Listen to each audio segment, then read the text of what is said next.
had my mother put her hand into the weaving strap. She pulled it back and forth to relieve the soreness, but it greatly reduced efficiency. Years of weaving made my mother's arms shake with pain. For 10 years, I kept observing and thinking, trying to find a way to ease her pain. One day, my bicycle chain suddenly fell off. I put it back on, watched the wheels turn. A thought flashed through my mind. If rotation could move the chain, could it also move a loom? After a few days of research, I made the first prototype of a loom with 2 wheels and some wooden boards.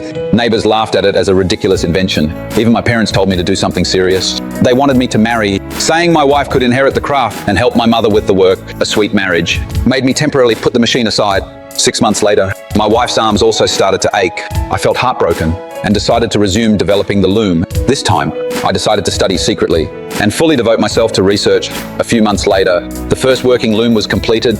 I confidently invited my family to witness it.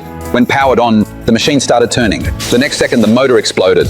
The loud noise shattered my confidence and crushed me. The money for the motor was borrowed at high interest. I had planned to use the machine to quickly pay it back, but now I faced debt collectors. My father called me a wasteful son. My mother was completely disappointed. That night, I sat alone by the river, hearing only my parents scolding.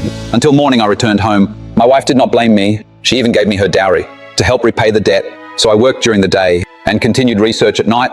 A year later, I returned home, wanting to bring the machine back, but my father strongly opposed. He said the machine was worthless and even set it on fire. His action made me realize a wooden frame could not support the machine. Another year passed. I made a second loom. Listening to the steady sound, I felt success approaching. Then my wife pointed out the weaving track should be figure-8 shaped, not circular. This detail broke me. I had watched my mother weave since childhood, yet I overlooked the most critical technique. Everything had to start over. In anger, I dismantled the machine and sold the parts as scrap. The next day, I suddenly realized adding a small cylinder could make the thread form a figure-8. I rushed to the scrapyard and bought all the parts back. After redesigning, the new loom was finally complete. I eagerly brought it home to assemble and test. Even the neighbors who once laughed gathered to watch. This time, I confidently pressed the switch. The machine did not respond. The machine had a fault. Luckily, it was just old wiring. I quickly fixed it. The machine finally ran smoothly. Weaving speed far exceeded manual work. Years of effort paid off in that moment.